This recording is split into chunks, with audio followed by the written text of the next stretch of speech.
What's up, Sportman family? It's your boy Sporkman, and welcome back to another Market Watch and amazing ban list as well. Holy crap, Konami actually had the cojones to actually pull off an amazing ban list. Wow.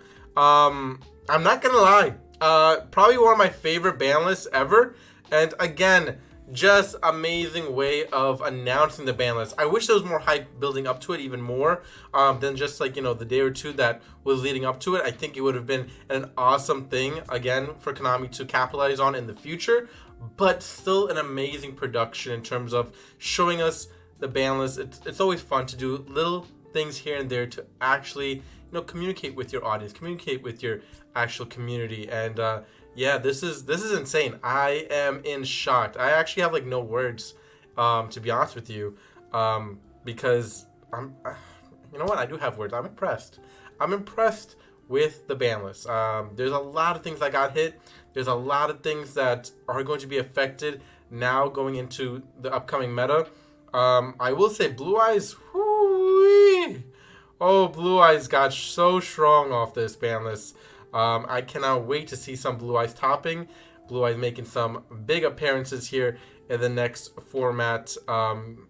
And damn, effective April 7th. And it surely is April 7th. So should be exciting to see where, a lot of the meta lies now, with a lot of things like Ryziel Malice being affected from this. We have Bahamas Shark banned, Abyss Dweller. Some big cards, man. Big cards. Triple Tags Talent. I did not have that on my bingo card. So insane to see that one. Dimension Shifter was when they got serious. I mean, we knew they got serious from the semi-limited list because we saw a lot of stuff that was just like bang, bang, bang, bang. We were like, what's going on? So insane stuff, not gonna lie. But like I said, I'm just impressed. I'm impressed that they actually had the actual balls to pull this off. And shout out to my good friend here, Hasha Frontier. Had an amazing reaction. Loved watching his video. If you don't know who he is also another Market Watch person. Does a lot of awesome videos. Definitely go check him out. He's one of my good friends. Damn, that was a great reaction video as well, my friend. So yeah, definitely go check him out. But let's get right into Market Watch because we got a lot to talk about. Obviously, Cross-Eyed Designator got hit on the list. And we saw that price point come from like 40 to like 29 now. So pretty insane here. The price really did drop over the past few days. And now even in the past 24 hours as, yeah, it's below 30 now. So crazy to see this one now going down the price. But the other thing to note is what's really plummeting is the actual sealed box. It's at 70. So like, Rarity Collection 2 has not been able to pick itself up. It just seems like cards are really lacking in this department, even though there are some pretty decent cards. Dragoon, Drone Lockbird, Ghost Ogre, Solemn Judgment, Ultimate Slayer, IP Masquerena, Cross-Eyed Designator. Yes, I know it got hit, but still a great card. You can still run it at 1. Axisco Talker, Pop Duality, Solemn Strike. These cards have picked up in price just a little bit, but the actual sealed value of the set has not. So it's interesting to see the kind of the balance here, that what's going on in the market in terms of the card versus the seal value. Yes, I understand there's not a lot of things to pick it up, but there's a lot of decent cards here where we can see over time this increasing and that seal value increasing as well. So it is a little shocking that we see stuff with Bonanza getting bought out, we see stuff with Rarity Collection 1 getting bought out, but Rarity Collection 2 is just like, we're trying to get there, but it's not there yet. I will say Blue Eye Spirit Dragon going down below 35 at this point. That's an interesting card to take a look at, especially with all the Blue Eyes power-ups now that's going to happen because of all the stuff that got hit. I do think Spirit Dragon QCR may be a department where we start to look at in terms of buying, at least at that price point, because we can see that price point picking up yet again, as this was like about $60 at some point. So keep an eye on that one moving forward. Obviously, True Draco Slayer got itself off the list. And one thing to note especially is that this one does not have a really high rarity card.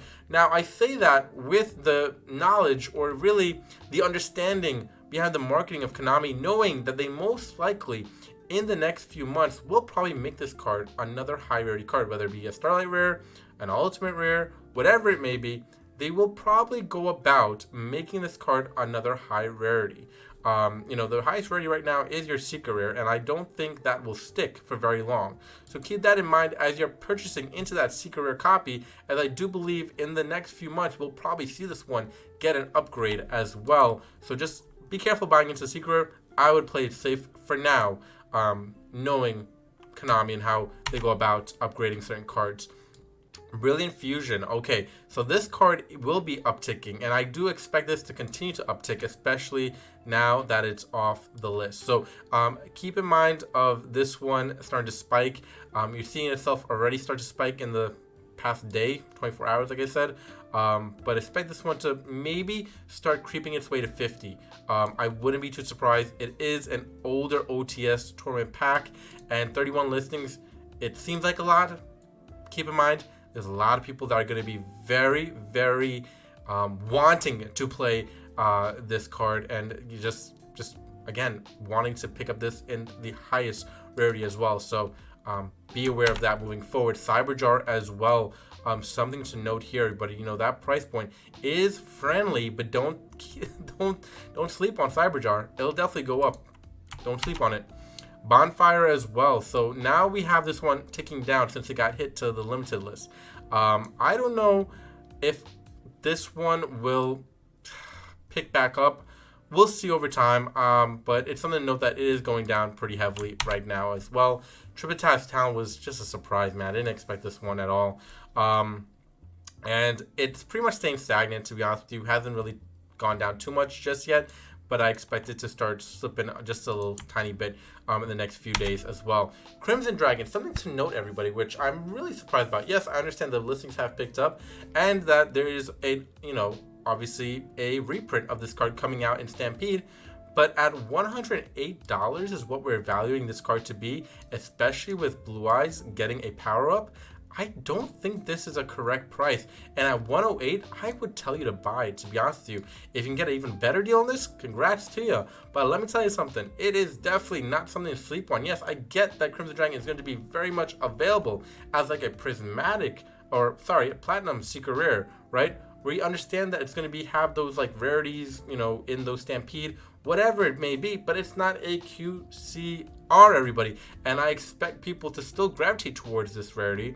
And I expect people to want to, play high rarity stuff in their deck, especially a Blue Eyes deck where people are more or less going to play everything high rarity in a Blue Eyes deck. And again, I just don't see this price point really measuring up to that. Like, I really feel like this should be, or at least sticking back to where it was around 150 at least. 108, it's pretty low, everybody. Keep an eye on that one as well. Blue Eye Spirit Dragon, we just touched upon Blue Eye Spirit Dragon, so just keep in mind of this one increasing in price. We saw it start to go down, but keep in mind this one can just pick right back up as well.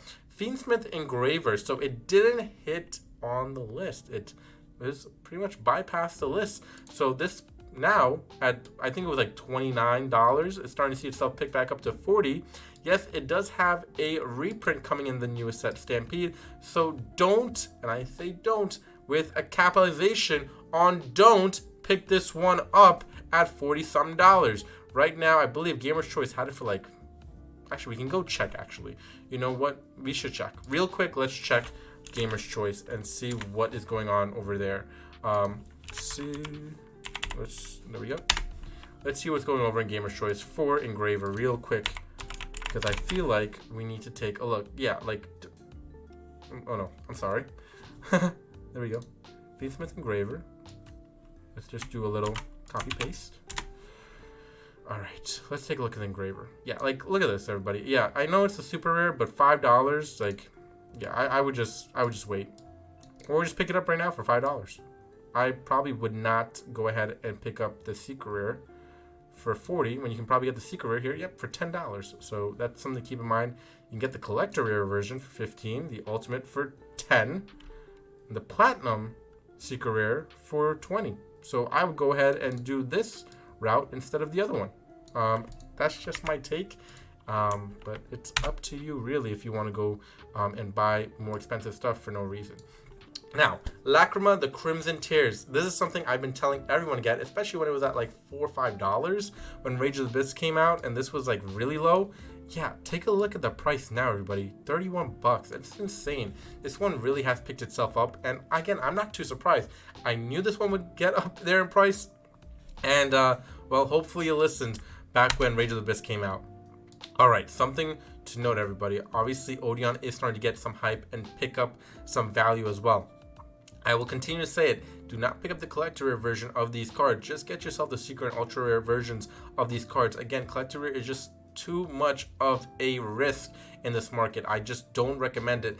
Now, I will say, if you're looking to build Odon, now might be the right time. It's pretty affordable for the most part. I know you're looking at like, oh, that's not that affordable. It's $10 a piece for this card, for example, if you want to place it. Yeah, but I mean, given it's $10, it could be much worse than $10, to be honest with you. I definitely would pick this up, at least for now. At least if you're looking to play this type of deck, especially it's been doing pretty decent, so that's something to keep in mind as well. All right, I just wanted to touch base on this because what the hell happened here? This is at $2,000, and we do have a sale at a freaking $2,200. What is happening here? Yeah, I faltered on not getting this Kaiba briefcase because I preferred the OCG one. Maybe I made a mistake because, oh my goodness. I mean, wow. When I say I'm in shock, I'm in shock. Like, this is insane to see this price point. Yeah, I thought like $1,000 was like pretty insane for this. Like, even at $1,500, I saw people, buying it out. I'm like, wow, that by itself is crazy. This now is at $2,000 plus. I made a mistake not buying this. That's crazy. That is very crazy. Fossil Dig, Dino Love, man. Let's see it. $20 now for this one. So a recent card that was around $7 back in January is no longer there. Look at the price point shift towards this card in high rarity at 20. Insane. That's why we tell you, pick up QCRs while they're cheap, especially from these rarity collection sets, because they end up increasing over time. Low listings happen, people don't open the set, so it happens, it tends to happen, and you're seeing that price point really increase, especially with a lot of down love out there. I'm not too surprised about this one as well. Red Eyes Flare Metal Dragon, a beautiful copy of a card that was what, $9, has seen itself increase to 15 now. Keep on the lookout, as this one is low on listings and will continue to pick up in price. Again, it is a beautiful card, a loving card that a lot of people in the community absolutely adore, especially since the artwork is something that is just, it's something else. It's something else, for sure. Last card we're looking at today is, of course, Dragon Master Magia, however you want to call it. But the QCR is going down in price, and we predicted it. It's now below $800. I expect this to go towards $500 to $600 when it's all said and done. Again, I do think it's still a beautiful, amazing, and very collectability type of card. I just don't see it being worth as much as this. I never saw it being worth $1,000, but it was at one point, no longer now, with the reprint coming out. And again, it will still have value, especially since this is the highest rarity. And again, a lot of people will still continue to value this at a high price point, just not at $800. Like I said, I can see it at $500, $600, just maybe. Can it go down lower? Man, only time can tell, but I'll tell you this much. It's still a good card. It's still a cool card to have. And not everyone is using it in Blue Eyes, but those that are using it, they're definitely showing it off. And they're definitely showing it off with this rarity as well. So we'll see. We'll see with time what happens with this card. But like I said, I expect it to be a $500 to $600 card. That's about it for this Market Watch. I hope you guys enjoyed. From your Shirley Sparkman. Let me know what you think about the ban list. Let me know what you think about Market Watch. Some crazy stuff happening recently. Konami's doing some pretty insane stuff. They have their good moments. They have their bad moments. We keep talking about it. I'll give them props when they're doing good. And this was an insane and really amazing ban list. And the market is definitely doing some crazy stuff as well. So that's why we got it covered. All right. We'll see you next one. Please subscribe and comment. And peace out, YouTube.